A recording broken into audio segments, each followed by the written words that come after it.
What's going on? This is the Saturday Down South podcast presented to you by Texas Pete. I am Connor O'Gara.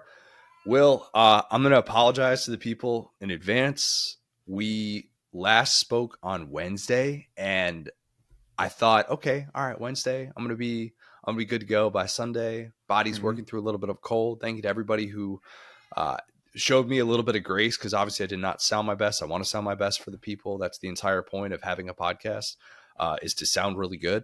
And 3 days later, 4 days later, whatever it is, I still do not sound my best. Still working through this just nasty, nasty cold, not COVID. Just common cold that's been really, really bad. So I just want to apologize to the people ahead of the week 5 pod. I know I don't sound like my normal self. Hopefully I will by the midweek pod, but I'm still a little hurt dog. Definitely a little hurt dog. Mm-hmm. You know, you're heading to the injury tent. You know, you're playing through some stuff, kind of like Derek Carr right now. But we appreciate having you here.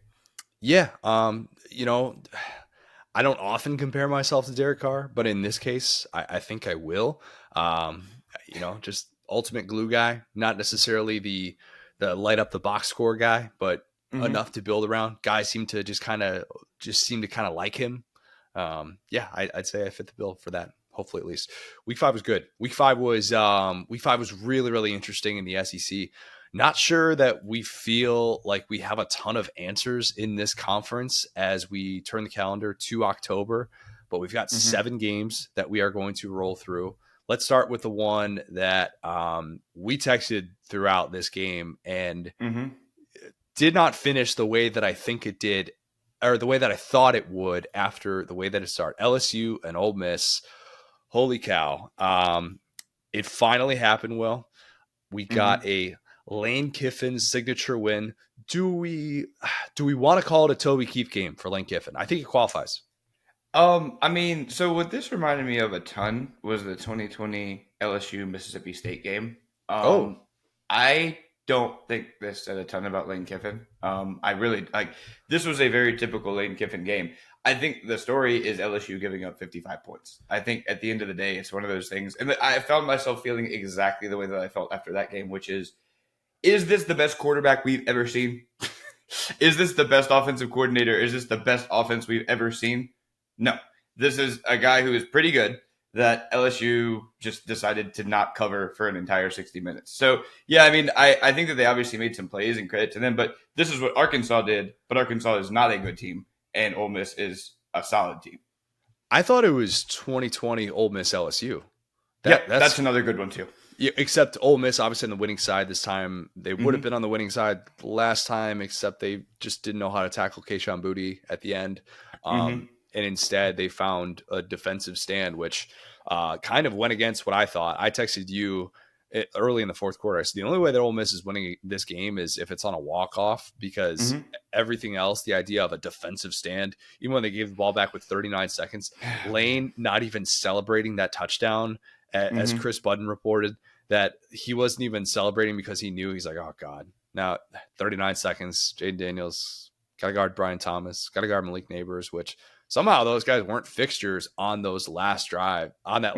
Well, wait, let's start there, because that whole game felt like a fever dream. And I feel like Lane getting the ball, and they ran the ball like 6 straight times with like 2:30 left. How disrespectful was that on a scale? It was, well, okay. So what it was, and it was so funny because they knew they needed one shot play.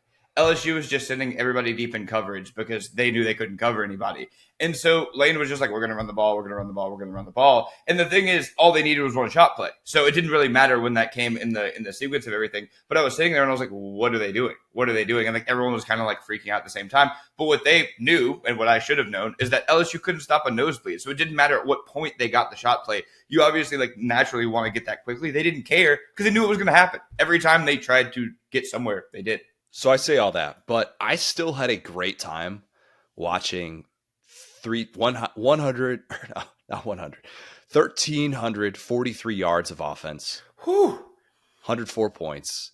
I know I had a better time watching this game than you did, simply because I did not have a dog in the fight. Even Ole Miss fans, I don't know that Ole Miss fans had the best time watching this one despite the result. Well, that's the crazy thing. It's like I was texting you throughout. We were like kind of on the same page of like even when almost got down 14-0, like put the ball in Jaden Daniels' hands and it was magic all night. And so yeah, I mean it's tough. It's so wild because as angry as I can be at the adults in the room, at like Matt House, Brian Kelly, those type of guys, the kids, especially on offense, only on offense, were playing their tails off. And so it's like that's the thing. Every time an offense was on the field, which is everything but special teams, it was a great night. And yeah, I mean, like I loved watching Jaden. I loved watching like Jackson Dart and like the cat and mouse game they were playing with LSU's hapless DBs. So yeah, I mean, every second of this game was electric. Yeah, I mean, Ole Miss having 706 yards of offense. Look, it felt like basketball. It felt like basketball on turf. I don't know who coined that phrase, but 706 yards of offense. I can't just let you say 700. This used to be DBU. I used to watch games that were 17-14, and we were 700. I'm sorry. Over 300 yards in both facets, though. It wasn't just the passing game. I mean, that's kind of the crazy thing. I hinted at a breakout game for Quinshawn Judkins with a 40-yard run to kind of get him going early. And look, I was wrong. It was actually a 37-yard run that got him going early. He had 5 runs of at least 10 yards after that. Kind of a vintage Judkins game, 33 carries, 177 yards. They were running that same cutback play down the stretch, same exact thing. And they're like, oh, look, it's the same exact hole that's created. They're just going to run up the middle. And Ole Miss is like, yeah, we don't think LSU can stop it. I mean, that to me was just like the ultimate sign that this Ole Miss offense could do whatever it wanted when you're running the football like that. And obviously Lane is sitting there thinking, oh crap, I need to get this down to 0 as much as possible, while also being like, well, I can't have this come down to a field goal. I was interested in how they were going to play that final sequence. If LSU let Trey Harris score on that play, or if it was more of like, well, this is just LSU in open space. This is how bad they are at tackling. This is what it actually looks like. I don't know. I thought 39 seconds was going to be too much for Jaden Daniels. I was waiting for that LSU game-winning touchdown, and it just never happened. And for once, it feels like Lane was on the right side of a big-time victory. Jackson Dart was mostly good, which, look, you put up 55 points, whatever it was, against a team of that caliber, you should feel pretty good. This quarterback battle it was the dudes who think they're being really tough, but really they just don't know how to protect themselves. That Jaden fumble was wild. The funniest things I've ever seen. Well, that Jaden fumble, it was a glitch in a video game when that happened. I was like, wait a minute, how is he so exposed in that spot? If you don't know what I'm talking about, where Jaden like escaped 2 Ole Miss defenders, and then he's like turning the corner.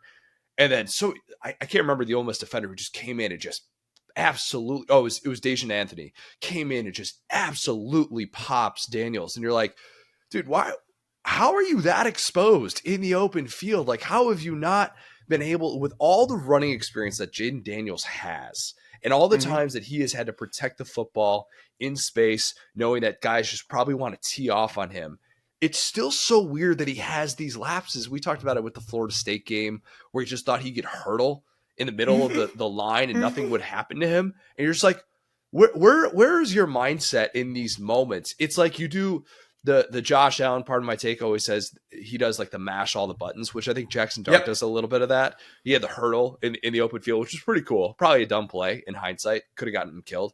But like Jaden does the opposite almost, where it's like he just goes limp sometimes and forgets who he is on the football field. And you're like, you are the thinnest dude out here. You should not be exposing yourself to hits like that. Yeah, I mean, it's like he's Gumby, right? It's the funniest thing in the world. Like my quote about Jaden Daniels is like, and let me make sure I get the numbers right, because it's like he'll turn a 3-yard run into a 10-yard run, and then take the worst hit you've ever seen in your life. Yeah. And I've said that like 10 times about him, and like that's why he ends up getting picked up by Jalen Carter. That's why like he ends up in all these weird situations because, and like that time it's obviously a turnover. But that's the funniest thing about Jaden Daniels is he has these 100-yard rushing performances, and you'll watch them. It's just him getting the the mess knocked out of him over and over and over again. And it's like part of it, you want to be like, dude, protect the football. But the other part, you're like, dude, 60 of these yards were like that. Like, I don't even know what to tell you to do, because if you fumble once in a game like that, it almost doesn't matter. I know. It really doesn't. I mean, it's, you take the good with the bad with him at this point. And, I don't want to dog him too much, because I still think he's playing at such a high level, and it's fun to watch what he's done in the passing game. But that's kind of why this is so frustrating for LSU. Like, I think playoff hopes are gone unless these things would have to happen. No, they're gone, big dog. Bro. Yeah. 706 yards, bro. Yeah. Come on, bro. And look, you can't 706 yards. You can't get waxed in non-conference play like that. And then, it would be one thing if it came down to the final play or something like that. We're going to talk about Notre Dame a little bit later in Yarda. Yeah. But where it's a goal line play at the end, you could picture what the selection committee is saying about that loss and how it could have gone one way and instead it went the other way. Like, no. That LSU Florida State game, it was not one way or the other. And they're not going to get the benefit of the doubt in that regard. The only chance we're even having that conversation is if this is 2007 all over again. And then Stop. I know. Don't give me hope. I know. I'm just saying. I know that's a mean thing to say to an LSU fan, but if it's 2007 all over again, it's chaos everywhere. There's 2 lost teams galore, and then they beat a Bama team that goes 10-2. They get to the SEC championship, and it's 12-0 Georgia, and they beat them. And even then, I'm still kind of like, I don't know. Like, I don't know that I'd be willing to go out on that limb, because look, it's just not anywhere close to a championship level defense. It's as simple as that. It's funny because you started with like, can you lose week 1 and make some kind of a championship? And I think we've only seen that was like, can you give up 706 yards? Zero. We have never seen a team lose in week 1. We have seen 2 teams lose in September. We have seen 1 team lose a non-conference game and make the college football playoff. Oh, I thought, wasn't it Ohio State and Virginia Tech? Didn't they lose one of those? That was the non-conference game. That was it. Got 2014. you. And then Bama lost the other September game. And then other than that, those are the only 2 September losses that we've seen in week playoffs. 1. It was just like kind of same vibes. Yeah. But it's funny because like I was telling myself the Hokie up on that. Now it's like, dog, that's like a different kind of loss. That's like you could have one or the other. You could have your Lincoln Riley loss where you give up 700 yards and you forget how to play defense. Right. Or you could have the non-conference. You can't have both, brother. I mean, we could scare some people. Like we could still beat. And that's the funny thing. The SEC is not so. It's not like there's no scary team that we're seeing. So they could beat anybody, but not consistently. And like they're still going to be a fun team to watch if you strip those expectations down. If you can somehow, and look, I'm not asking the diehards to do this. Diehard LSU fans out there, they're trying to start Nussmeier and fire Brian Kelly in one fell swoop right now, brother. Every time they lose, they're trying to do one of those 2 things. And look, the internet loves nothing more than just totally clowning Brian Kelly after a loss. That's the favorite pastime on the app formerly known as Twitter. But I think that if you can strip expectations to it, they're still going to be really fun to watch on a weekly basis for reasons that we saw play out last night in Oxford. But, and here's the but, this group, Jaden Daniels, Malik Neighbors, Brian Thomas, it is so special. I don't want to say it's once in a generation because obviously, look, Burrow, Chase Jefferson. Yeah, that's twice. I am fascinated what the side-by-side is going to look like at the end of the season for that trio. And I'm not saying we're going to have it in the same breath as Burrow, Chase, and Jefferson.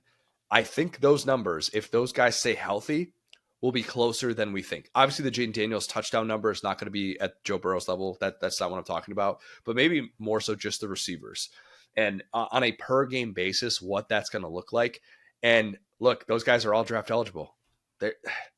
And you feel like you have exactly what you could have hoped for in the passing game, even in the offense as a whole, because I think Logan Diggs coming on the way that he has, the transfer. I was about to say, I think he's as good, if not better, than Clyde. I mean, that dude's an LSU running back. Bro, as far as a downhill runner, he's the best since Clyde.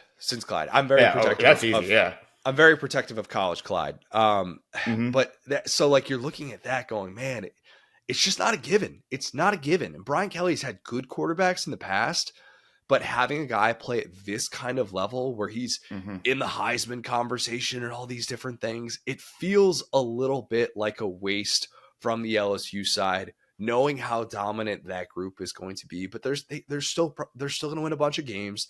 They could still get to a New Year's Six Bowl if they go 9-3 or something like that.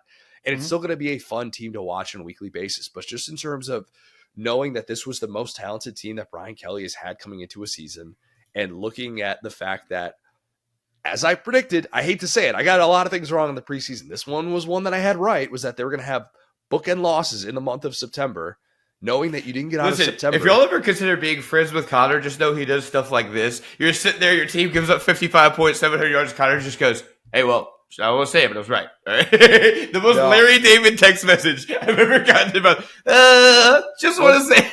Will, what did I text you before that, though? What did I make sure to say before? You did say sorry, man. I'm just playing with you. Yeah, I just say sorry, man. That's all you can say in that spot. Like, look, I'm not here to pat myself on the back, because Lord knows I got a ton wrong since the preseason. And one of the things maybe is that the Ole Miss offense is better than I thought it was going to be. Thought it was going to be. They have their moments, but anything else on the LSU side before I get into some positive vibes for Ole Miss? Oh yeah, and like I will say too, like I will definitely credit Ole Miss. I'm just obviously like I said, I like to be mad at adults in college football. I think there were just so many adults in the room to be mad at, and it's tough to watch. This was the poetic end to this. You can just imagine how I think seeing this is like watching Notre Dame and Duke playing on my other TV. Two former Brian Kelly defensive coordinators locked in like a 7-13 game in the fourth quarter, and I'm sitting here and I was like, can we just find another one of these guys? Every Brian Kelly defensive coordinator is good except for Matt House. How has he found the only one bad defensive coordinator this dude has ever hired? And he's here with the best offense that he's ever had, and like our second best to the Joe Burrow one. So yeah, I mean, it's just so freaking disappointing that we have decently talented players and are playing them out of position. We don't have the caliber of defensive back that we usually do, but often when we had guys like Dave Aranda, we could scheme some guys that weren't great recruits and make them useful pieces. Now it's like we need these super effective guys and we still make them worse. So yeah, I will credit Ole Miss, but I'm just furious at the LSU defensive staff, because the offense is so much better than we could have even imagined, and it just doesn't matter. Spates and Perkins both banged up in this one. You can't necessarily chalk up that defensive performance to that, obviously. No. Obviously. But still, you're just like wondering, man, where is that alpha dog that they need in that defense? They do not have it. They do not have that guy that could just go get you a stop, just go make a big time play in the open field. It's just not existent. They miss way too many tackles. That I would hate to have to be a defensive player in that film room after that game. Did you see Jai Eugene just going after Mason Smith in the middle of that game? I did not see that. Oh, that was so funny. He was basically just like, hey, I can say what I want. Mason Smith is overrated. He's not him. And just started like going at him over and over and over again. And I was like, wow. And then you kind of sit back and you think, and it's like, I mean, the D-line played great. And like, I'll get off LSU after this. But like the joke that I always told, I said this last week, is like, LSU has the defensive line that is so horrifying. They will false starts and holds and then give up a first down on 1st and 20. It's the most insane thing in the world. And like their D-line's getting pushed, but then as soon as it lasts 3 seconds, it's over with. So yeah, I think there's a lack of leadership specifically from the adults. But then when you kind of get down, like these guys that we expected, Mason Smith, Harold Perkins, to step up and be these leaders, these grown men that we got in the transfer portal are just not bringing it all together. It looks like a bunch of dudes that just met in a Walmart parking lot. All right, that's it. No glue. Cool scene for Ole Miss. Really cool scene. Fans rushed the field. Lane was just spent after that game. I don't know what's going on with Lane's hair right now, but it's a different level of windblown crazy. It's been like that. I don't know if he's gotten a haircut since SEC Media Days, but I like seeing him in person at SEC Media Days and seeing the mop top look. It's just so disheveled. I don't know. Maybe this just fits his personality a little bit better. He's got like a Jim Halpert vibe going on a little bit. Like Jim. Like early Jim. Yeah. Jim before he actually ran a comb through his hair and was just wake up in the shower, just kind of do the old like dog waggle out of the shower. And that's what we're looking like today. We'll just roll with it. Yeah, Lane gets this win though, and a game that he had to avoid the alternative, right? That's what I think was important. It just like last year, you could have very easily gone from being relevant to having legitimate expectations within the West to not being relevant in like an 8-day stretch. And in college football, that just hits hard. It really, really does. And instead, that offensive line shows up. I thought they played really, really well. We're gonna have to break down some offensive line trends, but one of the ones that I've noticed this year, more so than ever is that despite the disappointing offensive lines I feel like we've been talking about, and again, I'm hoping to get Cole on this week to provide more insight on that. The disappointing offensive lines, when they play at home at night, they end up just playing out of their minds. That was the case, I thought, for Florida in that game against Tennessee. I thought South Carolina last week against Mississippi State. I think you could point to that same Ole Miss offensive line, which has been a struggling unit, and they put together a 60-minute performance that was really, really impressive. I don't think LSU had a sack in this one. Yeah, which that's the issue. That's the issue. If you can have a quarterback that can move the pocket a little bit and buy some time, you're going to be able to beat this LSU defense. And Jackson Dart, to his credit, was able to do that in this game. I think if you're Ole Miss, maybe there's a little bit of hope for you now. Maybe there's a little bit of hope that in a year that looks like the West could be open, or maybe it's just Bama and everybody else still, despite all that. And I still don't think that. We talked about this going into this Mississippi State matchup. This is a dream for them because 2007. I throw that game out because LSU beat the snot out of Mississippi State too. Bama still has to lose 2 SEC games though. That's the tough thing for Ole Miss to be able to get over that hump. True. Yeah, because they have the tiebreak. That's fair. Yeah. So I don't know. But I think despite all the weirdness after the month of September, that's been how up and down it has been for all of these West teams, really. I mean, think about it. Who hasn't had a really bad moment in the West wherein they've been totally written off? Everybody has had that. And we go into October feeling like, you know what? If you're betting on a team today to win the West, it's still Bama, right? Yep. Oh, yeah. Yeah. I don't think there's really a whole lot of debate about that. But cool seeing Jackson Dart go on IG Live afterwards. And Ole Miss needed that. You need these moments to make the entire fan base feel really good and make perhaps the entire fan base feel like it can rush the field and be stopped by one security guard. Did you see that video? Oh, my God. That poor gentleman. Yeah. The elbow to the girl coming up. Yeah. Saving up him a scholarship on the spot. Look, a lot of SEC offensive lines that are struggling right now. Kobe gives everybody eligibility. He's trying to put out some tape. That's all he's trying to do. Just get that tape out there, get it in the right hands. He knows he's going viral because that guy knew what he was doing. I hope not. Watch that video and tell me, and I apologize, I don't know where exactly it originated from, but watch that video and tell me that guy wasn't doing that in part for comedic relief. Because if you were actually trying to keep people from storming the field, thousands of students, you're probably grabbing people or not just giving them like a forearm shiver, right? He had some built up rage. He just wanted to get it all out. I don't know, man. That guy was he was doing something. If he was a plant, wouldn't surprise. Maybe he was a student who just threw that on, and we'll find that out. I don't know. Somebody's gonna get to the bottom of that story. That's coming to an athletic story in the very near future. I bet SB Nation or something like that. We'll get that story in the very near future. Anything else on this game before we move on? Oh yeah, I mean, it was just interesting because we talked about Judkins, and it just felt like every time Ole Miss got to that second level, it was over with. I mean, Bentley, I feel like, was a scarier runner on the day than Judkins, and I feel more juice for sure. Yeah, and that's the crazy thing is that Judkins kind of goes out, and you're like, and I mean that was the dude that I was honestly, like I said, more scared of just because he would make that one cut and there was no one behind him. So yeah, I mean. We've kind of, I will say, have we seen a game that has gone from people throwing stuff on the field to people rushing the field? Because that's what this game was. That's a good question. Oh, that's a good question. We need. And wait, let me go a step further. Let me go a step further. Remember that was on a free play. Okay, so Brian Thomas gets that touchdown. Whatever Robert Griffin says, anybody with eyes thinks that's not a touchdown. If that's ruled not a touchdown, I can almost guarantee you LSU wins this game because they get to subtract 3 more minutes off the clock to go do something. And I realized that right after the game. I went, you guys don't even understand that scoring quickly is good right now. And because I've never rooted for the other team to score as often as I did in this game. And I literally remember being like, well, yeah, we scored, but they get the ball back. And they're like throwing stuff on the field furious. I'm like, guys, it was a free play. There was no option of us not moving the ball after this. We have Jaden Daniels in a free play. It was a remarkable play.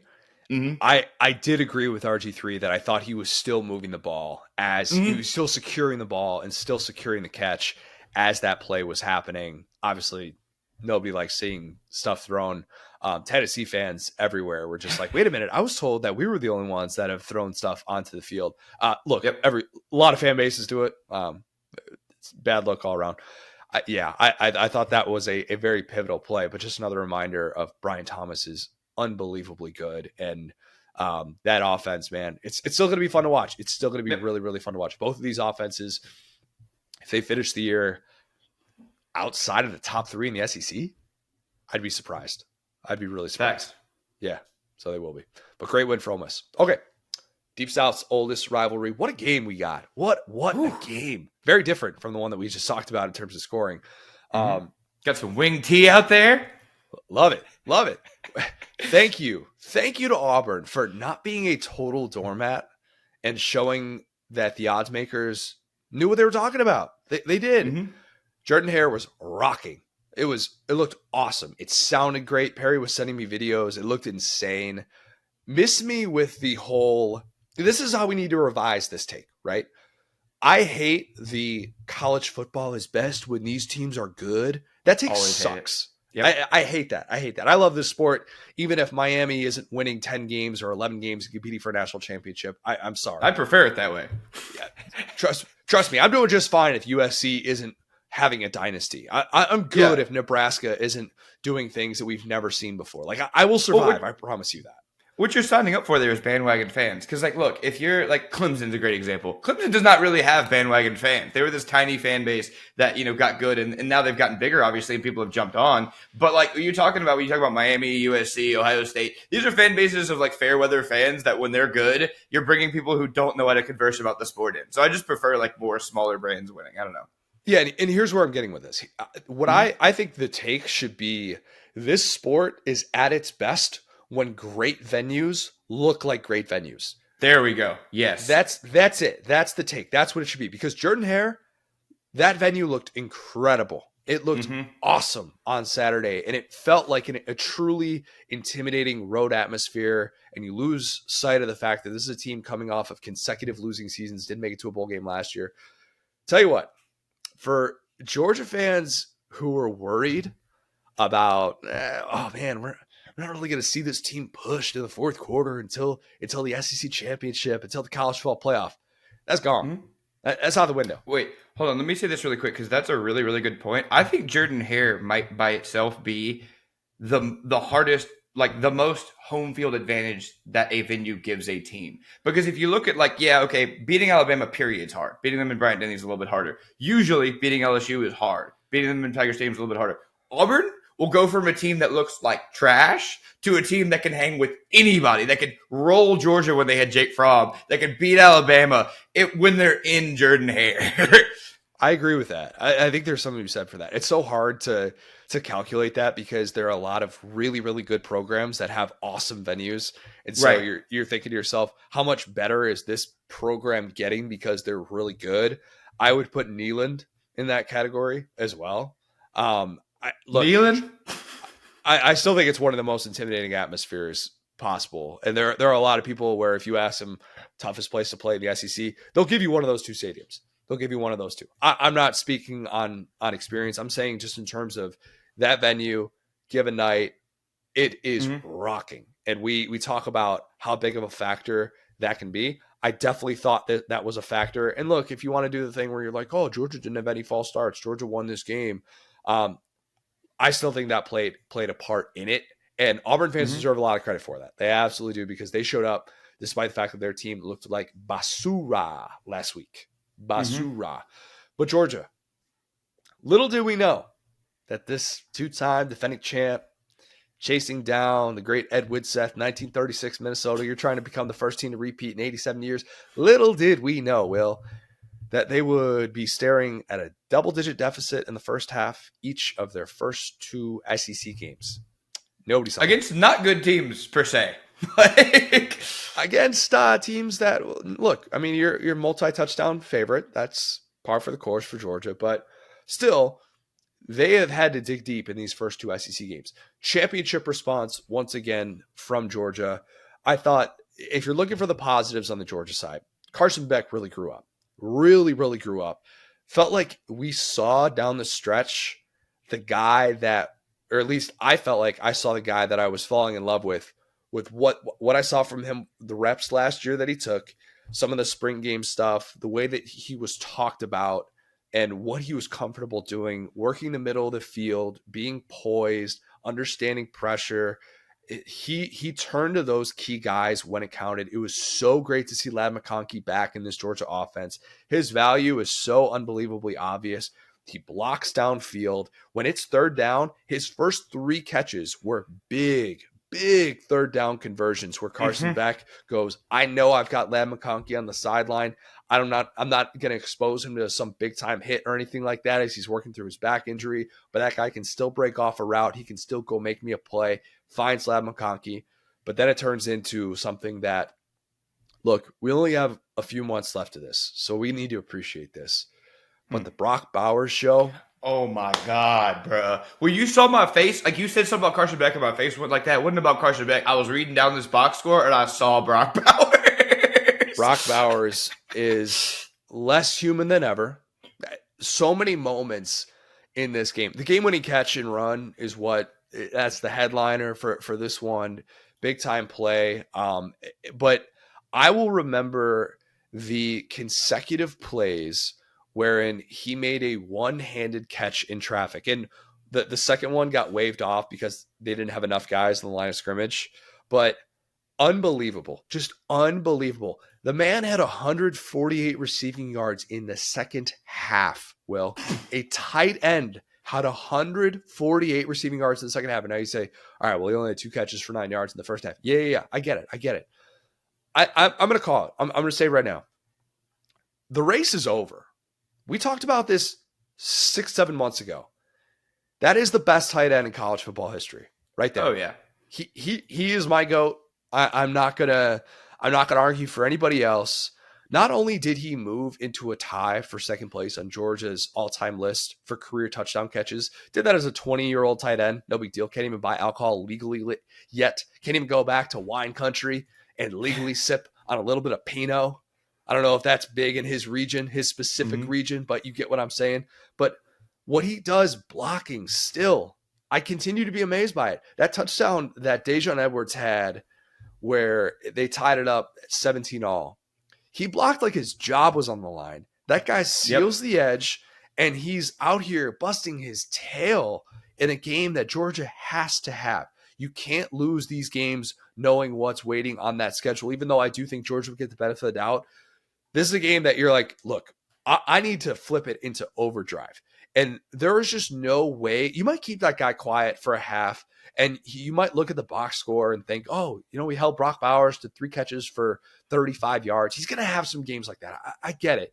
But that guy's floor and what he does for a team and the way that you have to defend him, the way that you have to account for him in the running game, all those different things, it's unbelievable. It is unbelievable, and there aren't enough words to do it justice. Like, I actually thought his performance in this one reminded me most of the 2021 SEC Championship, a game that Georgia lost. Last game Georgia lost 665 days ago. A game that he looked like the only one that should have been on the field in the fourth quarter against Alabama. And that's as a freshman tight end. It is just insane. It is like Auburn had no answer. Auburn had no answer for him down the stretch. Zone coverage, man coverage, whatever. Brock Bowers is going to get his. Your one hand, two hand, doesn't matter.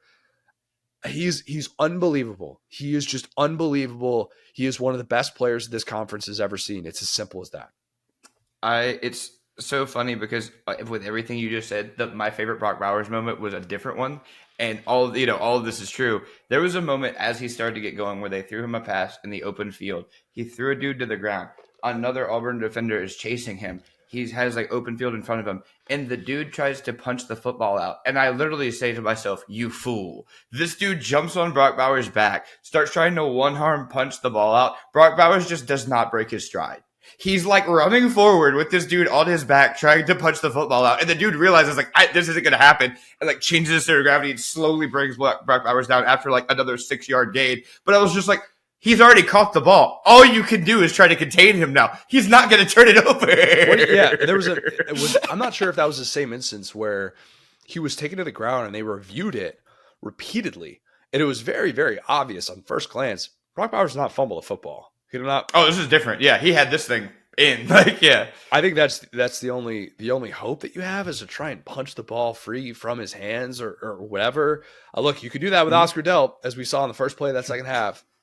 You're doing that with Brock Bowers. You're not doing that with him. But just simply incredible. A guy that Georgia's so lucky to have because he covers up so many of their issues right now. Wrote about that on SaturdayDownSouth.com. Shameless plug. Go check that out. This Georgia run defense, Will. I don't want to take any credit away from Auburn because Hugh Freeze, he's stuck to You're telling me Peyton Thorne's not the most explosive athlete in the SEC? 61 yards later, he just might be. Hugh Freeze stuck to the one-dimensional attack that I hoped he would. And he took play calling duties back. If you saw what Gary was saying, took him back from Philip Montgomery. Who knows if that's going to be a week-by-week thing, how that's going to work out. Maybe it's just like, hey, this big-time game, I'm gonna run the show. That group blocked really, really well. It did. But it felt like Georgia's run defense was, oh crap, we didn't seal the edge, and it's Javon Bullard trying to track down a ball carrier from behind in space. That was the Georgia run defense in a nutshell. And worth noting, that aforementioned Peyton Thorne 61-yard run. Jamon Dumas-Johnson was off the field. Seth Emerson pointed that out. Still, it's Georgia. You should have enough guys to prevent Peyton Thorne from having a 61-yard. How many 5 stars does it take to stop Peyton Thorne in the open field? The dude was shot out of a cannon. This group has problems. It does. It really does. Any Georgia fan could watch that and say, well, that's not right. That's not normal. Most rushing yards allowed by a Georgia defense since 2018 at LSU. Game that you remember very, very well. LSU dominated that day. That was better. That LSU team, better than this Auburn team. We can say that with certainty. Yeah, just a little bit, probably. A couple of guys on that LSU team. It's 2018, not 2019, but still. Well, I think Auburn should finish with one of the better run games. Think about this. When was the last time that we thought, yeah, you're going to have a chance against Georgia, just run the football? I don't know what that means for next week because we're going to get to Ray Davis in a second here, but that is a big, big problem. How concerned are you about the Georgia run defense? I mean, I'm just generally a little bit, gosh, here I go. I'm just generally a little bit concerned. Like, it just feels like they're a team that just feels like they're sleepwalking. And like we talked about, like Alabama's not, okay, you know what? Let me take a step back. What would you say? This is like not a rhetorical question. What would you say Georgia's great at right now? I would say Georgia's great at having Brock Bowers. Employing, You know what? Here's what I'll give you. I think Georgia's great at overcoming slow starts. Yep. That's a real championship trait. That is. Not panicking. They're comfortable. I'm gonna have to do the maybe this will be a midweek thing for me that'll dig into ahead of the Kentucky game. But amount of time played from tied or a deficit this year compared to the last 2 years combined and what that number looks like. But it's significant. It's really significant. And I think that's a good trait. And if you're telling yourself, yes, this is still the best team in college football, they're having to work through things that we thought they weren't going to have to work through until late November, early December. You're selling yourself on that. But defensively, I think they defend the pass very, very well. Didn't have to see it in this game, though. And when you have... I don't know if we have evidence of that, honestly, because for a half against Spencer Rattler, they didn't do it, and then they didn't play a quarterback on Saturday. Yeah, they played a team that, how many completions did Peyton Thorne have? 6 in this game? And Auburn had a chance to win? He was 10 of 19, so overall they were 11 of 20. I think it was like 6 going into that final drive or something like that. Oh, yeah, that's a good point, yeah. Down the stretch, but... You're right. You're still trying to figure out what is that thing that they are elite at on the defensive side. I wouldn't want to go pick on Malachi Starks. That guy's playing at an extreme level. When they dial up the right pressures, it's pretty difficult to watch. Peyton Thorne would have been a sitting duck back there if they had decided to let him throw the football 20, 25 times in that game. But you're right. You're still trying to figure out what is the thing that we are best at. A lot of teams in college football right now feel like they are asking that very question heading into October. Oh, I know that one. Oh no, but anyway, you know what's crazy about this is that Georgia started off as this team that would like kind of be like the mirror of the guy pointing, or the meme of the guy pointing himself in the mirror is like, you could do this. They would lead a game for 97% of it and then blow the most crucial 3% of it. And then they became a team that dominated the whole 100% of it. And now they're starting to lose the early part of it, but they only have that dog in them. Like what they lacked for the whole first like 3 or 4 years is all they have left. So they're just like, all right, we're going to give up 14. Kirby's going to scream at us. Like I want like a premium, listen to me, University of Georgia, as an LSU fan, I will pay you $100 to $200 for a live stream of Georgia's locker rooms at halftime. I'll do it right now. I want to see what Kirby says from here on out, because I think you're right on the money. I didn't even think about that. Adjustments is what they're great at. I think Kirby has adjusted his expectations. Yeah. I think he has. And this is who Georgia is until further notice. They're not going to get the style points.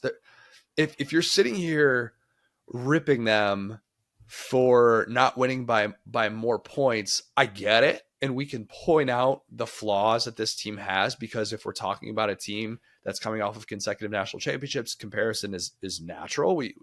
It's the thief of joy. It's also kind of necessary with what we do here in this sport. It's kind of what we do, yeah.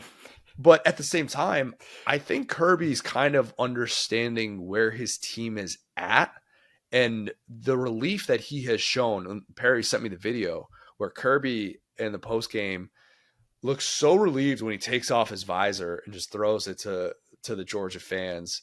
And he's trying to figure out the ways in which this team can hit that top gear. And even last year, we kind of wondered, when was that top gear going to show up? It was a little bit different because we had flashes of it in the early on.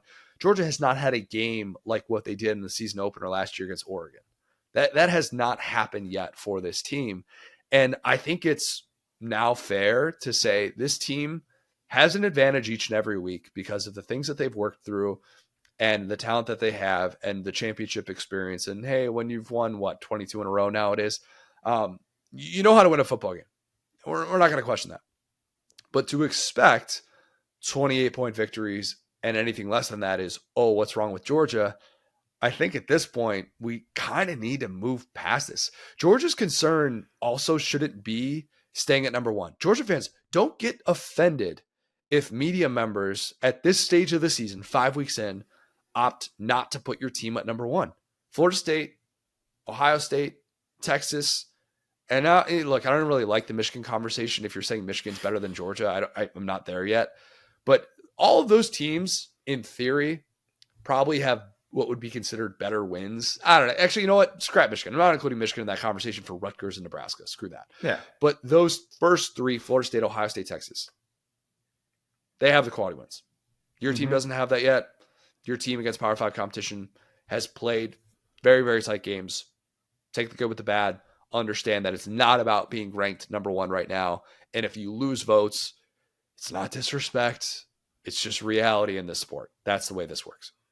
Yeah, it's the classic, like, you see this, right? Like, it's the classic, like, you guys are screaming at Mike Bobo 1 minute and then celebrating Brock Bowers the next minute. Like, the voters are doing that, but they're not Georgia fans. So it's like, you see this product on the field. Again, we're with you. We think you should be number one. We aren't voters, really.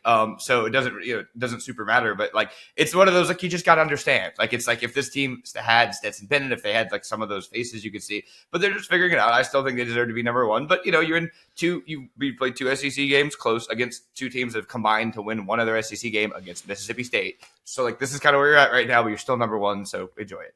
I'm still not sold on Bobo, but I loved what he did down the stretch with Brock. I thought that was the most Munkin-like stretch that he has had all season, with getting him in space. Some of the routes that they were doing with him, it was just like part of that is scheme. It's Brock. He's incredible. He's an all-time player in this sport, but it's also some of the things that Bobo was doing with him. I'd be remiss if I didn't give him a little bit of credit for the things that he was doing with him and the way that Carson Beck was executing that. Okay. Florida, Kentucky. Will, by the time that you finish listening to me say the sentence, just assume that Ray Davis has another big run against Florida. Just assume. Probably. Front of the But program. that dude, it is becoming October. It is now October 1st, as you say this. That man, Ray Davis, is like Michael Myers for Billy. I'm telling you, that he was the leading running back in the Vandy game last year that they lost. And then he transferred. This man went 2-0 against Florida, transferring from Vandy to Kentucky. Think about that. This man is a nightmare for Billy Napier. I'm just glad that he wasn't preseason all SEC. Look, shout out SEC StatCat who told me that I was stupid to bang the drum for a guy like Ray Davis. Clearly, the player is just not at that level. All he did was run for more yards than any FBS player has in a game all year. 280 rushing yards, no big deal. Against Florida run defense, that was pretty good coming into this one. I think they were 15th in the country.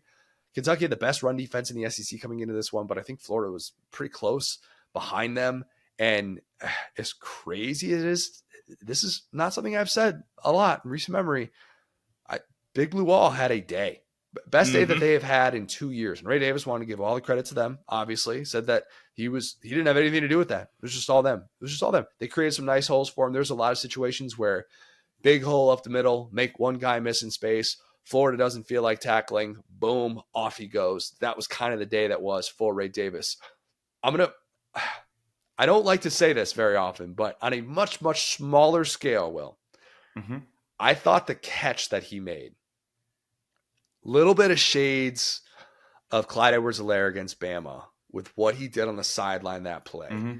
Not quite at that level, but making a couple of guys miss in space and then dragging a defender into the end zone where you think this is going nowhere and finding a way to make that work. The leg drive, man.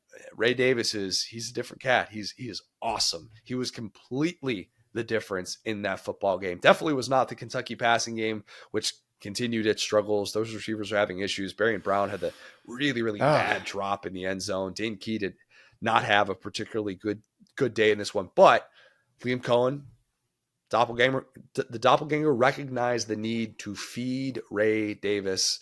If he didn't feed Ray Davis in this one, there would be no defending of Liam Cohen.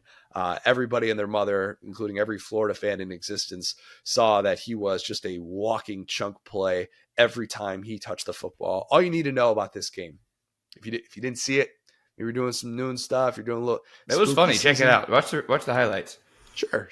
Unless you're a Florida fan, in which case I don't recommend that for you. You're just going to pull your hair out. Maybe you're doing a little spooky season shopping. It's a noon kick or something like that. You're getting it lined up for the 3:30 game. Maybe you're traveling or something like that. All you need to know: Florida lined up for a goal line play to defend Kentucky, and it had 13 defensive players in the field. Will, and they still did not stop Ray Davis, and they still allowed a gentleman to score his 4th touchdown of the day. Not great. When you can't even do it with 13, nope. That's not necessarily going to be something that you feel particularly good about if you are a Florida fan in this one. The Florida performance. Actually, you know what? Let's start with the Kentucky side. Great for Mark Stoops. Kroger Field, as predicted, was ready to roll. I don't know how many cold beers they had. Probably the over 61,000 probably hit. That is now 4 of 6 that Kentucky has taken from Florida, 3 in a row. They have as many wins against Florida in the last 6 years as they had in the previous 43. Man, that is totally changed. And they're the big kids now. They're the big kids on the block. And I said that a little bit in the preview, which is just that this mentality of we're Florida, we beat Kentucky. You still beat Tennessee at home, but this is the better team than you. And Kentucky has been the second best team in the SEC for a minute, and when it comes to Georgia and them in the East, in the East, in the division. It's Georgia and then them, and it's been pretty consistent. Teams have coming on, but it's they're always right there, and the hard wall is always found by Florida when they try to sneak into that second spot, and Kentucky's no. Yeah, look, Kentucky owns Florida until further notice, and the crazy thing about this matchup, Kentucky fans know this all too well. You didn't even have to sweat this out. It was a 2-score game for a minute there. And there were probably, as I tweeted, a lot of Kentucky fans saying, nope, I need to see that clock hit 0. I don't care if it's a 3-score lead. That Florida will find a way to score a 20-point touchdown. They'll do it because that's what this rivalry has been. For so many of these Kentucky fans, the vast majority of their lives has just been House of Horrors, heartbreak, 30-year anniversary of the 30-year anniversary of Dorian's got a touchdown. I missed that in the preview. Should have had that there. Shout out CD. But man, I just thought that was really dominant. I still have really similar concerns for Kentucky with the lack of continuity in the passing game. And if you're thinking this is far and away the number 2 team in the East, I'd say I'm not really willing to get there just yet. But the good news for Kentucky is that a Mark Stoops coach defense and Brad White, who is one of the best coordinators in the SEC, I still think that group plus this massive question mark, the Kentucky offensive line, has at least shown now, hey, we can dominate in an SEC football game. How many times did they do that last year? If any, none. And against a team that historically has had that advantage against you, that's a good thing. 5-0 heading into Georgia with 5 wins by double digits. Life could be a whole lot worse for Kentucky. Life could be a whole lot worse as we sit here and breathe heading into October. Yeah, it's funny because, like you said, from almost the beginning of this one, it was pretty much over. And I think that, this is why I like to key in on, like, all stats are not the same. All games are not the same. Like, that's why I'm just not the biggest of stats guys in college football as far as advanced stats. But it's like their games, like, okay, again, LSU Ole Miss, perfect example. They could have, think of the worst running back that you can think of. Ole Miss could have played him and he could have gotten at least 60, 70 yards against LSU. This was a Ray Davis game. Yep. 2 very different games. Like, Ray Davis came out of the game and they could not move the football. It was not like, oh, this is a nosebleed. Oh, like, it doesn't matter. They're not covering anyone. It was, we got to a point where it was like, he had like 200 yards in the first half. It was like, we know that we're going to use Ray Davis and you know that we're going to use Ray Davis. And you can't stop us. And that is like such a special performance because a lot of the times when guys start getting up into those like high 200s, it's because the defense is bad. And this defense was bad on Saturday. Don't get me wrong. This defense has been, a little bit exposed. But it was the fact that they got pushed around and the offensive line was amazing and a single running back like kind of made them pay for it. And I'll say this and like get on, but it's so funny. Like these 2 programs, like they match up every year and when you lose, it was like, 87 to 2017 was what they said? It was, they lost every game. It was 31 straight, 80. It was 87 to 2017. That's what it was. Yep. So it's like you have like mentally this image of these teams in Florida's like, we got this great recruiting class. We have all this talent. We like da-da-da. And then you see this game from the jump become a Mark Stoops circus where it's just like, okay, we have a Vandy transfer. We're in Kroger Field. It's noon. Guys are chugging beers. Weaver's out there like having these devastating sacks. And it's like, Barry and Brown is like dropping the ball. It just doesn't matter because they're just running Florida over. And you're just like, this is a specific kind of hell for a specific kind of fan, which is we've sold ourselves that we're so far above this program. And then they just come in here and knock the snot out of us for 60 minutes. Explosive play margin. It's favoring Kentucky. It is continuing to favor Kentucky. That is the thing that, despite their flaws, they're going to hope benefits them in the latter half of that schedule. As for Florida, correct me if I'm wrong here, they have looked like the same exact team in their 2 road games. Yep. This was the team that we saw against Utah. So sloppy. So sloppy. Jumping over the shield, that was the same exact play as the 2 number 3s against Utah. Maybe a little bit less embarrassing. I'll give them that. But I give them credit. They are creative. How they're fighting. We're gonna watch Florida on a weekly basis, and they're gonna commit a special teams penalty where you're gonna look around in the room that you're watching it and go, what was that? Does everybody know what that is? You're gonna have to pull up the old Google and look this up. Yeah, just bizarre, and devastating, absolutely devastating. You think you're getting off the field, you think you're getting a short field, and boom, just like that, Kentucky, instead of punting from deep in their own territory, just like that, touchdown. And that totally changed the complexion of the game. When you get out rushed 329 to 69, you got smoked in the trenches. There's no way around it. You got absolutely smoked. Florida just did not show up like a team that looked like it cared about tackling. Maybe it would have been cool to tackle, maybe push guy out of bounds, but in terms of actually breaking down on the open field, strapping on the chin strap, and being good to go, Nope. Florida was not that. And Graham Mertz, look, not necessarily the reason you lose that game, but his start was terrible. His start was so Oh, bad. dude, but his completion percentage was so good. But look, no, I'm kidding. Because I've been seeing that in every dude. His completion percentage is he was 25 for 30 and looked like okay. and I think there's something to be said for that, right? As long as you have the right context with that and understand what he's being asked to do in the Billy Napier offense and why it differs from the execution standpoint that Anthony Richardson lacked at some key moments last year, as long as you can kind of understand it with that, that's fine. But you see the flaws that he has in this game. He missed 3 guys to start the game.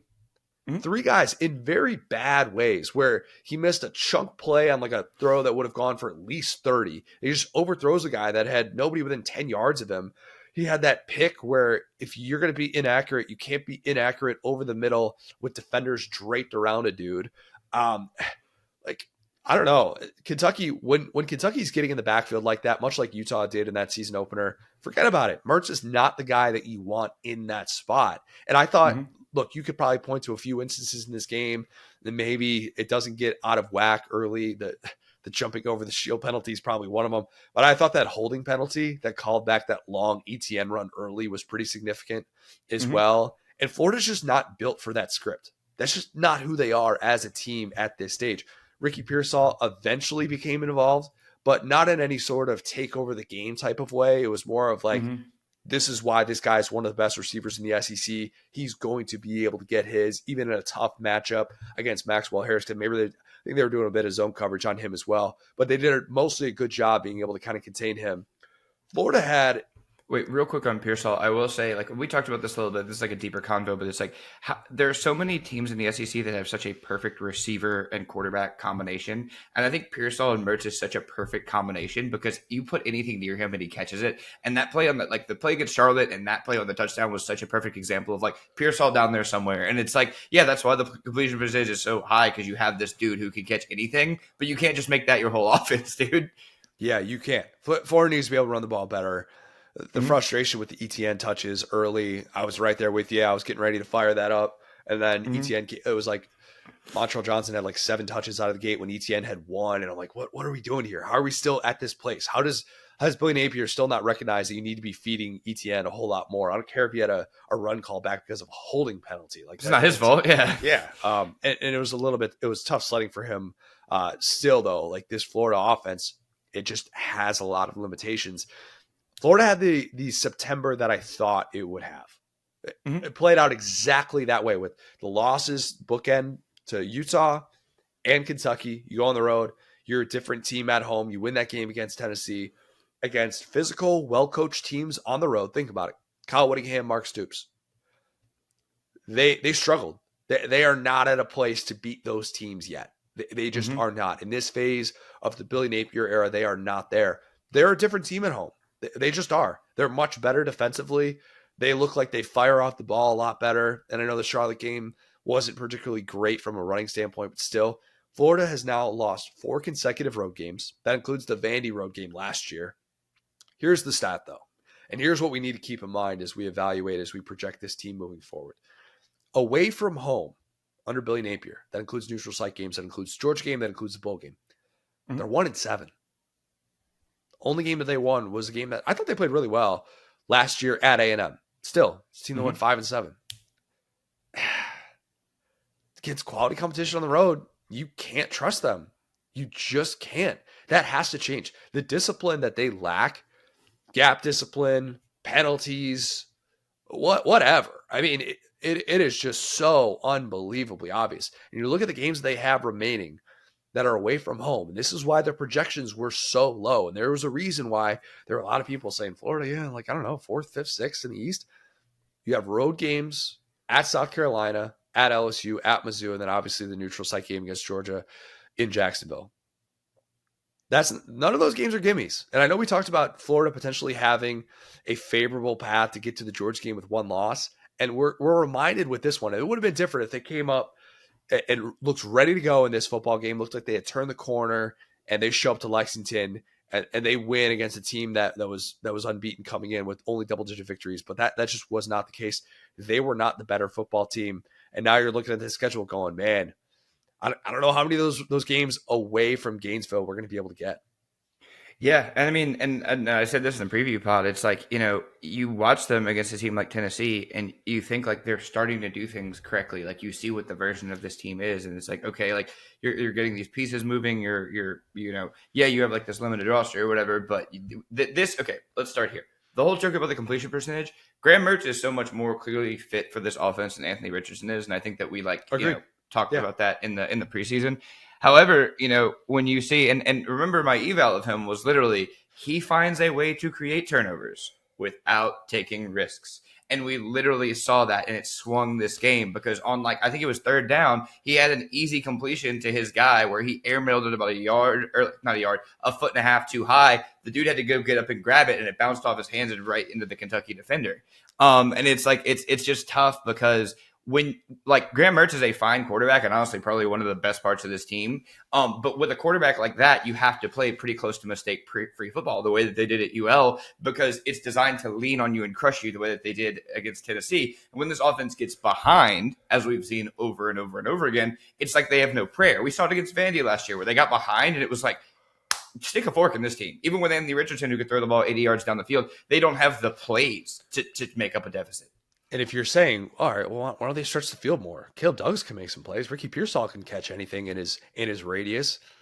You protecting Graham Mertz? You trusting him with those deep drops? You trusting him in those positions to be able to buy time? No, you can't at this point. And that's why you're still searching for what exactly that offensive identity is going to look like. And even if you feel like you should have a really good run game, you see in instances like this against disciplined teams why that can be so difficult. And when you get behind schedule like Florida does, it makes it an uphill climb.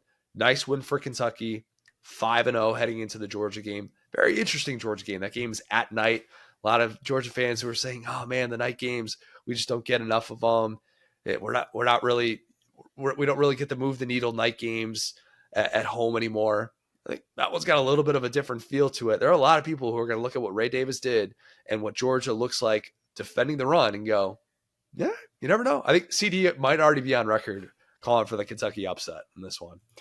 Yeah, I mean, and the thing is too is it's like you just they're literally like Devin Leary and the receivers getting together away from being like a legitimately almost great team. It's hard to say that about Kentucky because they kind of play this different style, and you never know about Stoops. Stoops is another guy like away from home we've seen could be a little bit of a challenge, but yeah, I mean, I it's so annoying because you see like the clips of like Leary in the pregame like looking awesome and like talking to everybody and firing everybody up. It's like, this guy looks awesome. This guy looks like a lad. He looks like he's like on, and it's so weird to see guys just drop these bunnies. And it's like, is he just delivering the ball like Jameis style at 90 miles an hour? Like, why does this offense look so weird? Guys are open. It's bizarre.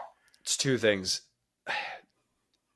What I had been told in the offseason from a pretty credible person was that these receivers, while talented, while electric, while set up for success, do not have the discipline that a Wan'Dale Robinson had. Don't quite get it yet. Don't quite get it. Don't quite get what it means to be good week in, week out in this conference. I think you're seeing that play out. I also think this is a theory. I don't have as much knowledge behind this one, but if we did find this out, it wouldn't surprise me. I think the ball comes out of Devin Leary's hands a little bit odd post-surgery. Talked about that Dr. James Andrews procedure on the torn pec. Never seen that in a quarterback before. And there's still a little bit of that like figuring out process with some of his throwing motion in real time. It's one thing to do that against air. It's one thing to do it against practice. But when push comes to shove and you're live and you have to adjust those arm angles and you have to do a lot of different things, I think that's still perhaps hindering him a little bit. So I think it's a combination of those things right now that has limited this Kentucky passing offense. They still need to get it figured out. I'm not really holding my breath on that as much as I thought I would coming into the season. But and the reason why I even am bringing that up, because it's like, like you guys have probably the best O-line in the SEC from what we've seen. Whoa. Kentucky? Kentucky does not have the best offensive line in the SEC. Who do you think does? that group, with how much they struggled last year and with how much they've struggled at times this year, I don't even know if Kentucky's a top 5 offensive line in the SEC. I'll take Georgia's offensive line. What I'm saying is we played what was the best run defense in the SEC and completely pushed them into the dirt when it mattered. So who right now could you convincingly say could do that? Because Georgia can't do it, Alabama can't do it. I don't know what LSU's got going on. I think Alabama could do it. I think Alabama's figured some things out in the ground game with their offensive line. Because they played Mississippi State. Because Kentucky played Vandy, and I mean, we don't disrespect Joe Moorhead on this podcast, but they played Akron. No, I got you. This is like more of a preview topic. I'm just saying, their offensive line has figured, it seems like they got it together at the right time. I'm saying there's lots to like about this team. The offensive line is playing really well. They have a great D-line. They have really, really good DBs. Their quarterback looks awesome. They just got to get that connection figured out. So I'm not trying to harp on their negatives because they did so much right on Saturday. I'm just saying, dang, they're one thing away from me really starting to buy it. So I'm saying. Yeah, that's fair. I understand what you're saying. Okay, Bama, Mississippi State. A historic night in Starkville. It was, Will. Will Rogers became the first quarterback in a Mississippi State uniform since a certain Dak Prescott, 2014, to throw a touchdown pass against Alabama. So, look, I was on that in June, I think I came out with that. Saw a lot of people tweeting about that tonight. A lot of people. I don't know if that made the game notes or something like that, but you heard it here first. Just saying. History indeed.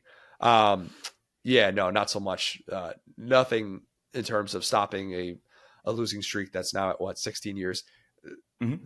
They did not stop the game after that for to celebrate it or anything, believe it or not. The little Drew Brees certificate they gave Rogers. Yeah, Ronald Acuna, 70th stolen base, whatever. They stopped it for the extra point, so I guess that counts, But this was just more of the same in this matchup. Bama rolled. Never had any doubt that Bama was going to lose this football game once it began.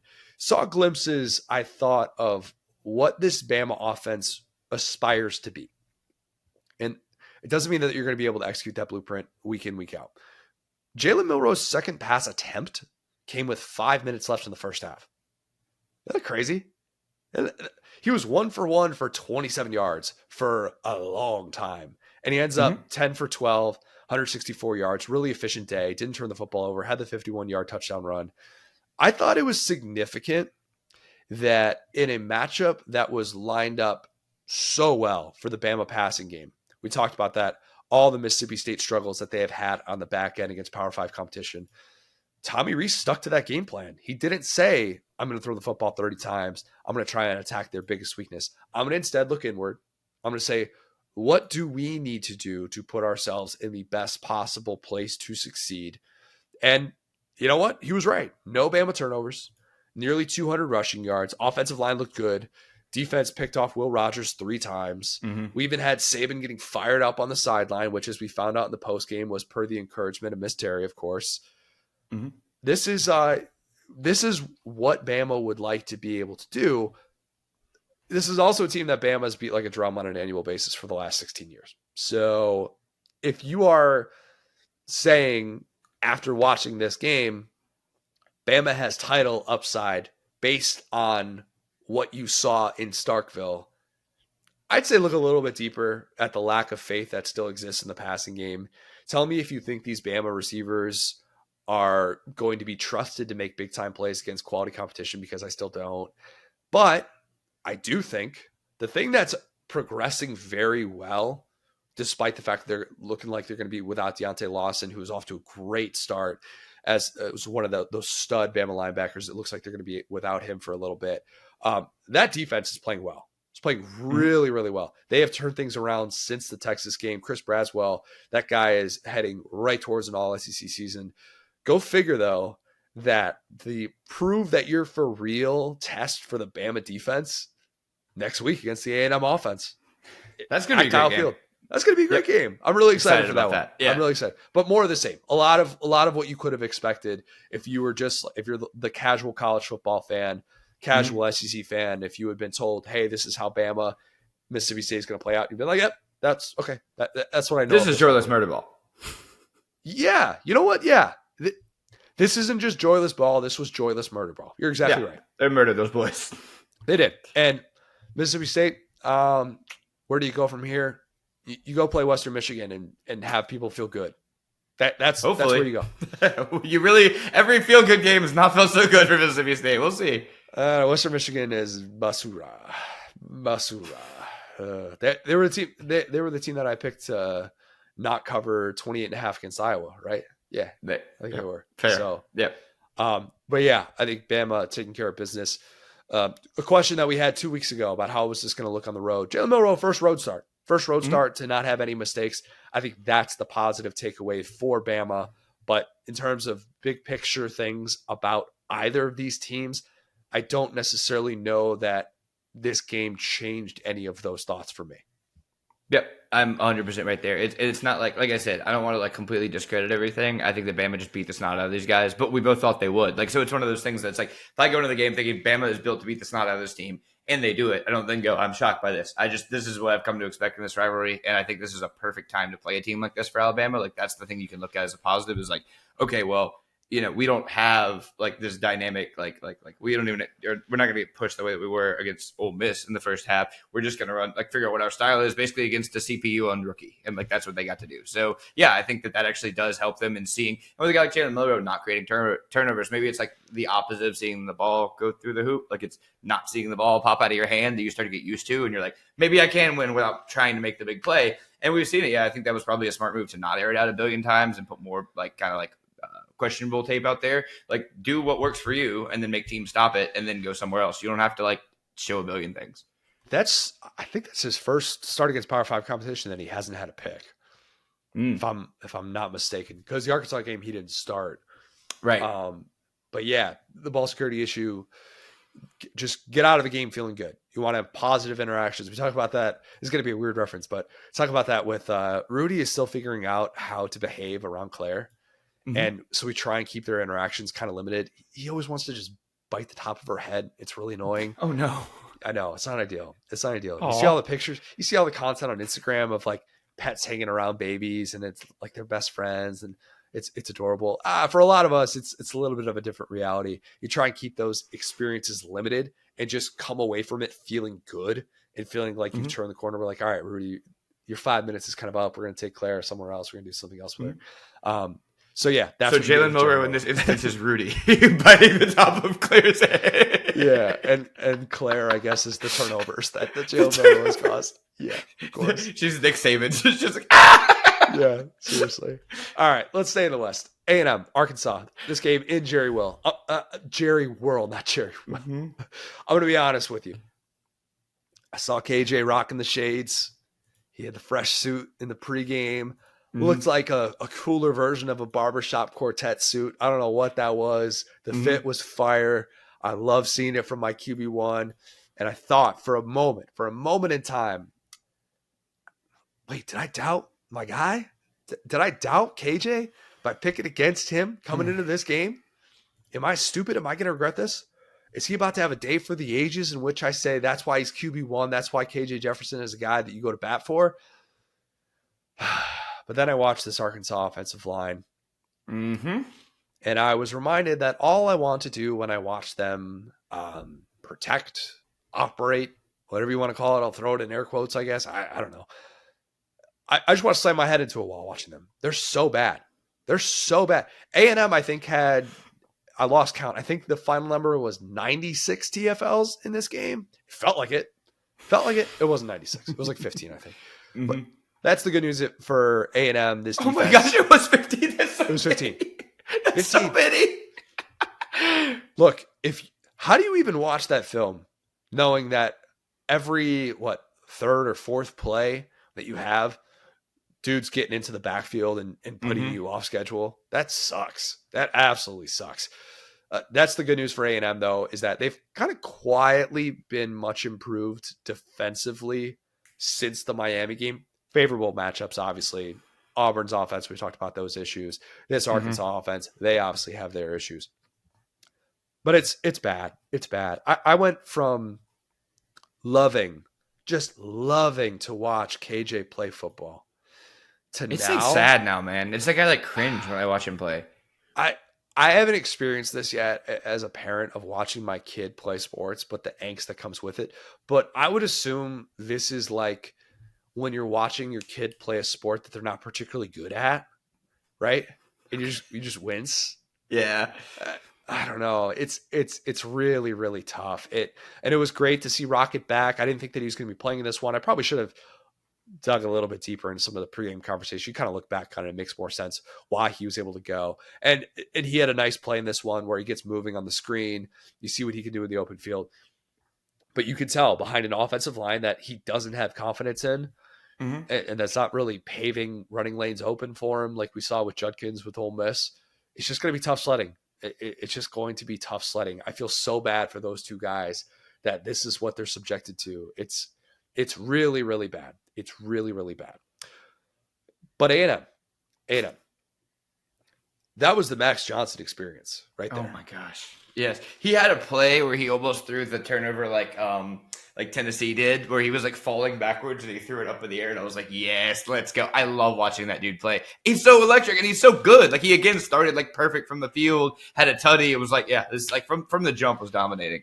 And then the pick six to start off the second half. Yep. Seen this one before. The fumble was pretty bad too. Kind of. Does Max Johnson? Do we have to have a conversation with Max Johnson and say, you realize you might be the son of Big Bad Brad? Mm-hmm. You do not have that man's arms. You don't. Even though you're 6'6", somehow you don't have a strong arm. Look, the guns that they kept showing, man. Brad is. Whew, I told y'all, look up Big Bad Brad. That's a dude right there. He ain't missing any protein shakes, that's for sure. Man, dude is still thick. But yeah, I think this offense is going to be fine. I still believe that they're going to be absolutely fine. That ball that he had to Evan Stewart on the first touchdown, dime. Probably the best throw all day that I saw an SEC quarterback make. Just absolutely beautiful. And then when Stewart made that jumping grab on the sideline as he got smoked, just absolutely smoked, got taken out of the game after it, testing him for the concussion. That's why you want a guy like Max Johnson out there. He's going to give those guys a chance to make ridiculous plays. Even though he's going to do those frustrating things every once in a while, I guess he's mashing all the buttons, whatever he's doing. He's not minimum Johnson. He's Max Johnson. Yes, he is Max Johnson for sure. Man, you're just reminded this is an offense that has firepower, and that includes Anaya Smith, who delivered the dagger 82-yard punt return score. Cool moment for him. Same game last year where he suffered the season-ending injury, and to have that full circle, great for him to be able to experience that. Here's the stat that I dug up that I think shows some context and why I've been so high on this A&M offense to start the year. A&M, 5 games with Robert Patrick Petrino running this offense. They've hit at least 27 points in all of those games. I don't know that they had a defensive touchdown in this game too, but still, you've had 5 games where you've hit 27 points. The last time a Jimbo Fisher coached team had 5 consecutive 27-point games in a season was when, Will? 2020? Wow, not even then. Yeah, I guess, was it 2013 FSU?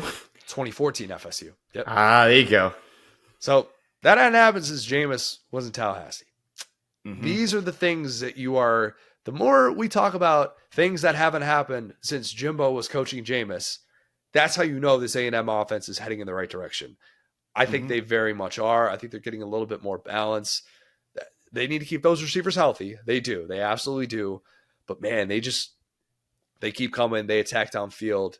And I find myself wondering, okay, can A&M split these next 2 games? They have home against Bama next week. Even when they've been basura the last 2 years, they have played Bama down to the wire, beat them once. Obviously, could have beat them last year with a competent goal line play call. And then they go to Tennessee, a matchup that I really hated for A&M in the preseason. I'm still not particularly high on. But the question is, can they go into late October still in the hunt? If you split those 2, you're still in the hunt in the West because obviously the Miami lost on conference play. I don't think that's crazy. Talk me in or talk me out of that. No, I think what we've seen, is this is probably the second best team in the West right now. I mean, they don't have these like obvious glaring flaws. I mean, I just think Better than TV. LSU. Do you think they're better than LSU or better than Bama, or I where's would not that play for you? that defense against Hoover High School. That's what I'm telling you. LSU has such bad glaring flaws. Like with LSU, they have a better offense probably, but a worse defense. And like it's not like A&M has this great defense, like I said. But at the same time, like I think TVD is just that guy. Like I've been saying that forever. And yeah, it's like you played like some struggling offenses. Like I'm not here to credit Auburn. I'm not here to credit Arkansas when they're not playing LSU. But at the same time, it's like I think they're the most complete team probably. Well, it's okay. All right. I think they're still a team with flaws because everybody has flaws. No, Everybody yeah, there's no great teams. That's the other thing. But when you compare them to the obvious flaws of other teams, it's like, yeah, you guys can, even with your backup quarterback, and that's the thing about Max Johnson, he's mobile. Like, so yeah, he'll create some, he's kind of like, I mean, this might upset some people. He's like a more developed Jalen Milroe. It's like he has these turnovers, but he also takes the chances, and you know what I'm saying? And it's like, but he's better at controlling the football, is what he does a little bit better. You want the most lukewarm SEC West take ever? Yes. Here it is. Yes. Here it is. There are two tiers in the SEC West. Mm-hmm. Bama, A&M, LSU, Ole Miss. Tier 1, Tier 2, Arkansas, Auburn, Mississippi State. Yep. Is that underthinking it? That sounds about right. Yeah.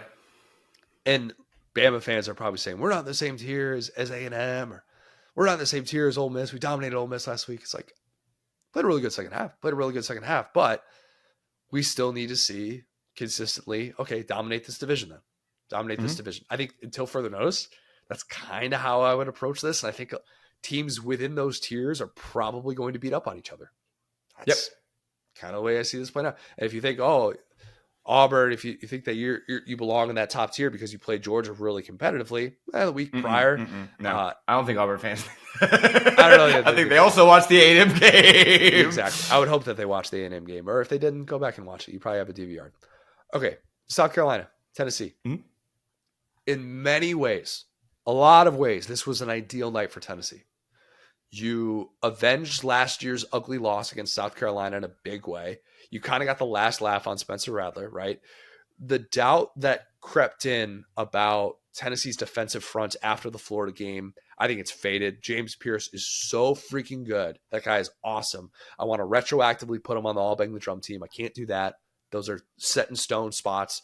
But the good news, All Bang the Drum team member Squirrel White, best game of the year that he has had. I thought he was going to have a lot of these types of games throughout the year where it's like a 50-yard completion, passes the century mark, kind of looks like that sort of dude for Joe Milton. Ground game still looks really, really good. All those are positives. And Tennessee fans should feel great about that. But that the Brew McCoy injury sucked. Yeah. That sucked. Oh, man. Don't watch the replay. Don't do it. Don't do it. Even if you're a sicko, don't do it.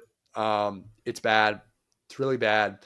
You know it's bad when the opposing team immediately turns their head away and is like, you can tell they're visibly bothered by it. Joe Milton also very visibly bothered by it. Tom shared on the broadcast that the entire, I don't know if it's the entire, but there was a lot of family members of Brew McCoy that were in town from California at this game. Oh, man.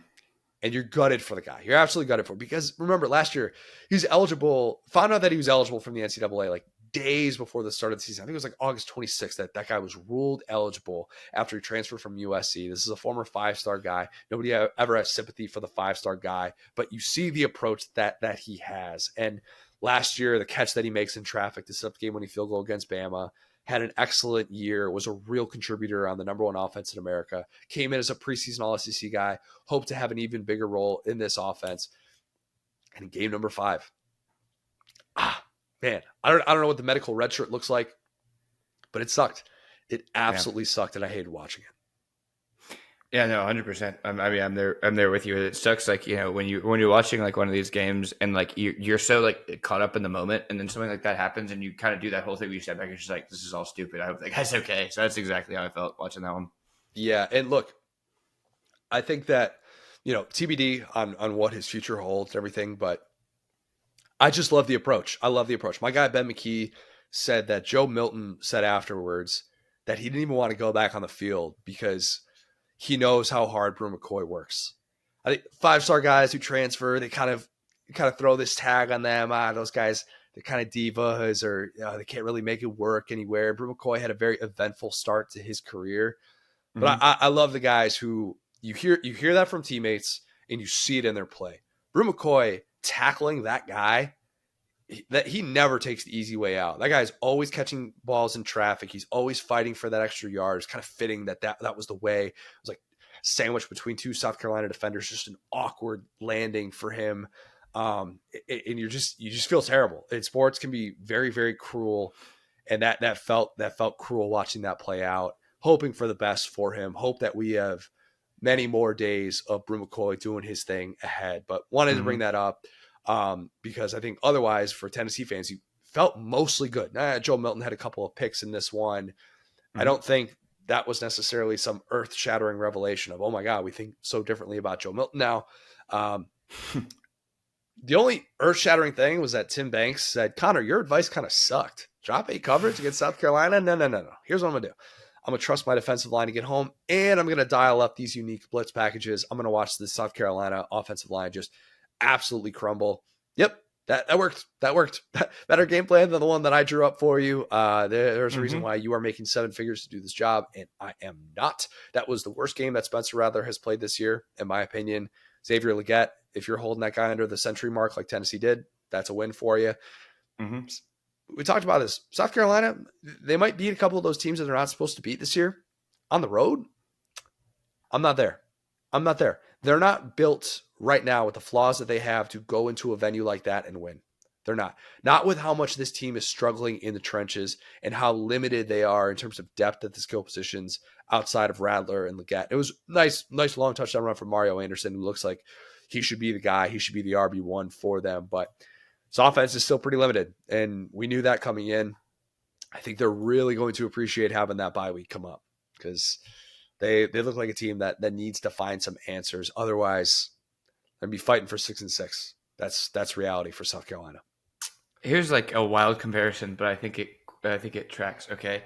I have always, as a younger Saints fan, tried to imagine what Archie Manning looked like playing for the Saints. And I think Spencer Rattler playing for South Carolina is exactly what that looked like. Interesting. Okay. I was watching him run around for his life and like chuck the ball up. And like there was a play, I was like kind of talking about Spencer Rattler, and there was a play where it was 3rd and like 14. He's like running around like dodging guys. He runs for 12 yards and like tries to stake the ball at the ground for 14. He just doesn't get there. And I'm like, this is literally like watching a dude atone for something. Like, I don't know how he ended up. Yeah, but it's funny that you were talking, or not funny, but like interesting that you were talking about 5-stars transferring, because we've seen that kind of in this game, like with Brew McCoy is a guy who's kind of reinvented himself at Tennessee. And then, Spencer Rattler, it's like we are all now like, I've watched a human being mature in Spencer Rattler, I think more than I ever have in college, because you just see him and he's just like, guys, like we got to win this one. And then, to your point, like he's not faultless. Like he definitely has made bad plays.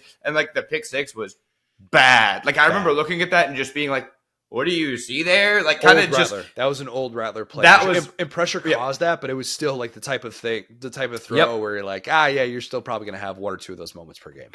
Yep, and like that's kind of the danger of a guy with those tendencies, putting him with this talent and this offensive line, is that he's going to do stuff like that. And so while I'm still behind the guy and I think he's a great player, it's just obviously not enough to overcome everything else they have going on, which is, and again, we'll take away the defensive touchdown as we often do. Your defense is still giving up 35 points, and Spencer Rattler is like not enough to, overcome that. Yeah, and maybe I'm just giving him more the benefit of the doubt. You kind of need that. You can't have that guy that's constantly throwing behind, in front of the sticks. And when he's laying out to get a touchdown on the goal line, and he's putting his body on the line, he's doing his best Jim McMahon imitation. Anything less than that, and forget whatever sliver of a chance you have of winning that football game. That's completely gone if he's not doing things like that. Now, obviously, you need to the accuracy has to be able to be there, and you can't be making mistakes like that, facing pressure and sailing receivers, all that stuff.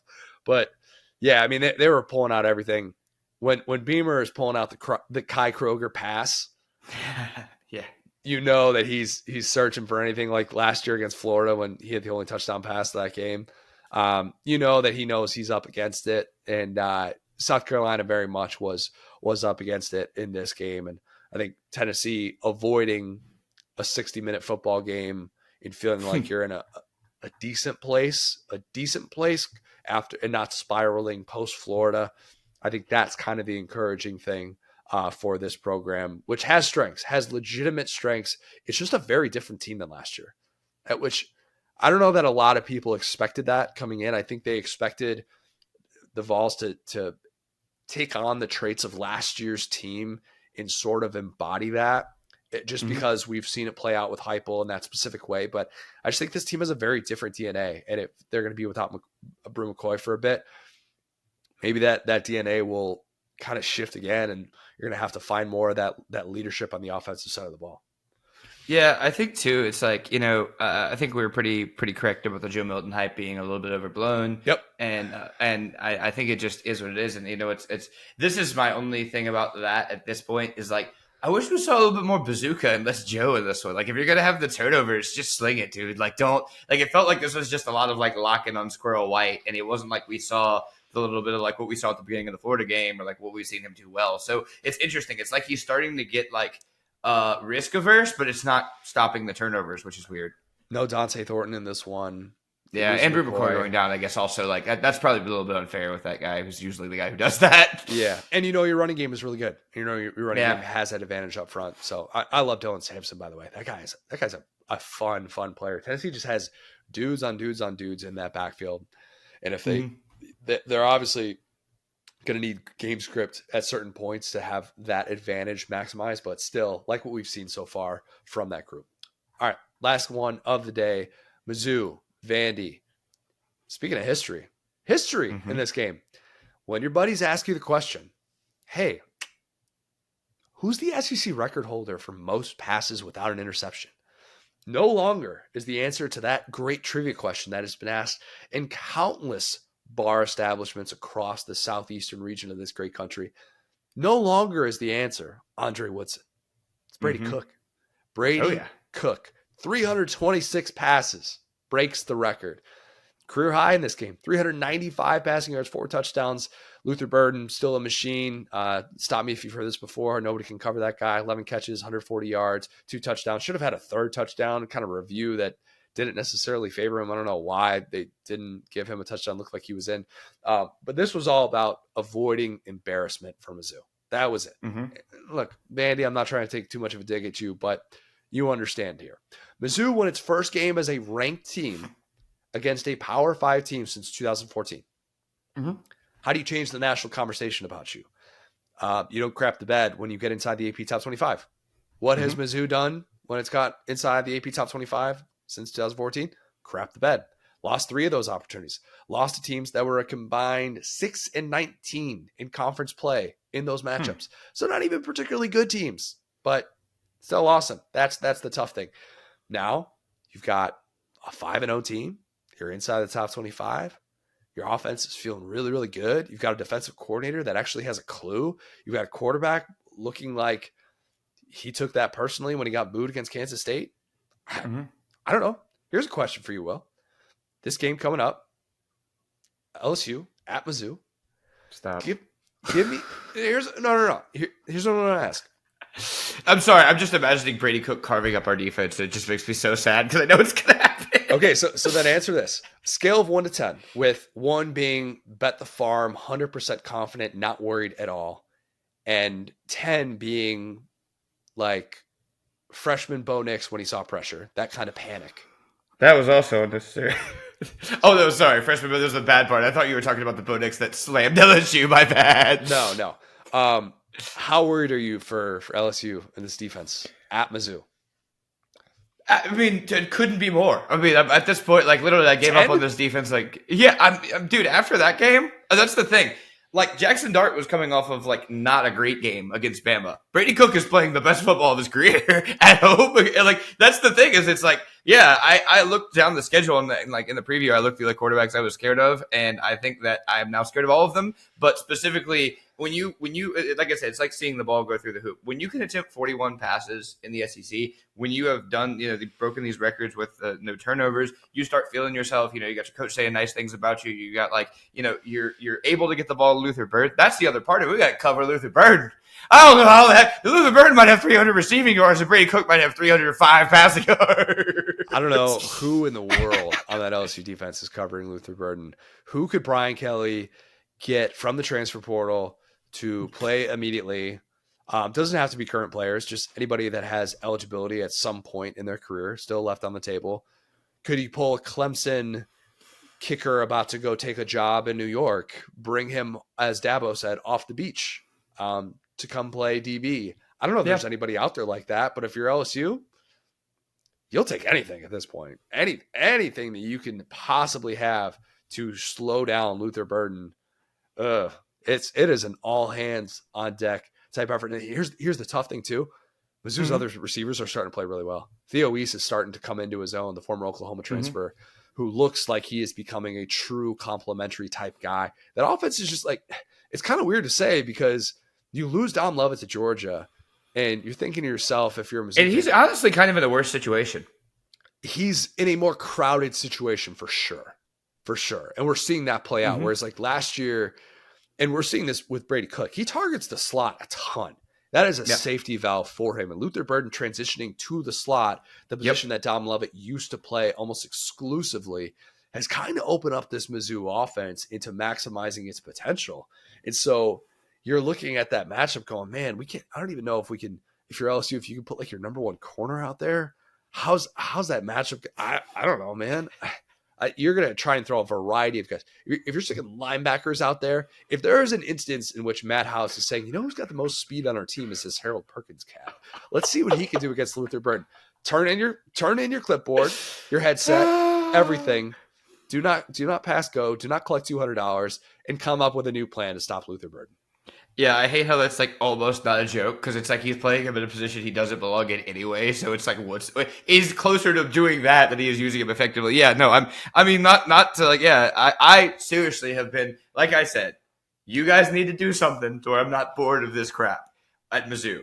I am no longer bored of this crap. I am scared of this crap. This crap is coming down the road like a train at LSU right now, and I'm actually scared of Brady Cook. And I didn't actually I want to be clear. This year, I've not been Mizzou doubter. I picked them against Kansas State. I said, let's see something. And they've shown me that, and as they've shown me a lot more than LSU's defense, I think we are going to have here. Okay, spin zone. Here we go. You as a non-LSU fan are going to enjoy this. Every single LSU game is just going to be the Jaden Daniels show.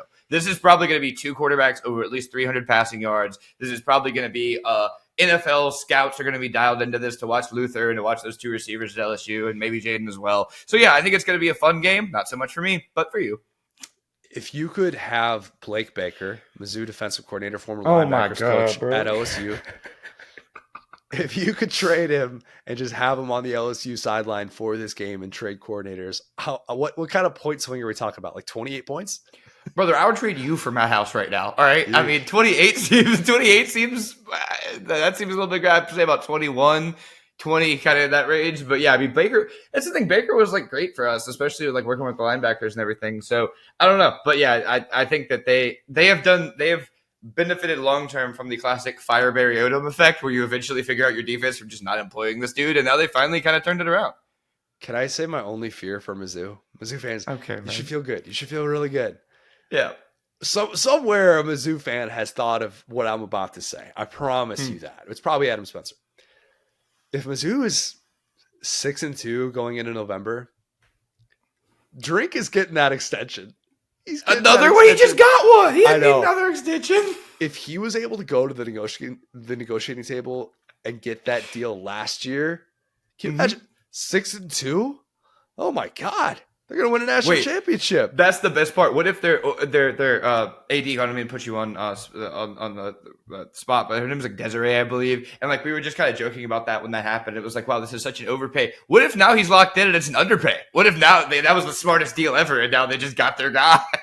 I don't know. Look, Mizzou has good things working in its favor with the NIL thing with high school recruits. If you stay in state, you can get that NIL money. Smart advantage. It's going to help them in recruiting, get all those things. Desiree Reed-Francois, I believe that's her name. I believe that's Mizzou AD. Mm-hmm. If you get that call from Drake's agent, I think is he a Jimmy Sexton client? I think he's a Jimmy Sexton client. I just assume everybody in the SEC is. If you get that call, I don't know. Just say you're busy. say let's talk in 2025. I don't know.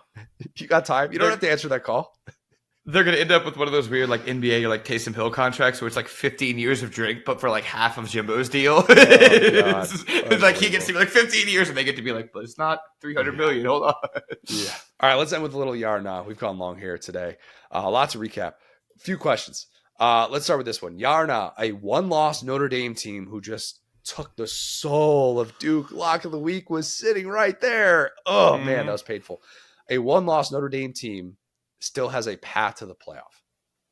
Yeah, they got a path for sure. I mean, obviously they got to play USC and another team that can't stop a nosebleed. So yeah, I think they're sitting there. That one was really big though because Duke really looked like they were going to lock them down at the end, and they responded really well.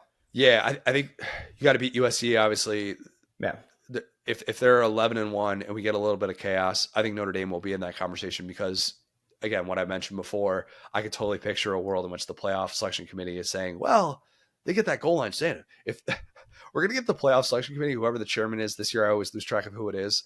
We're going to get them saying, well, you know what? If Notre Dame had just put an 11th defender on the field, they probably would be undefeated right now.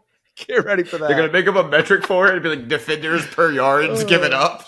They're actually going to give them the benefit of the doubt. We think that could have gone either way. Okay, Yarna. Caleb Williams' first interception of the year should take him out of the Heisman race.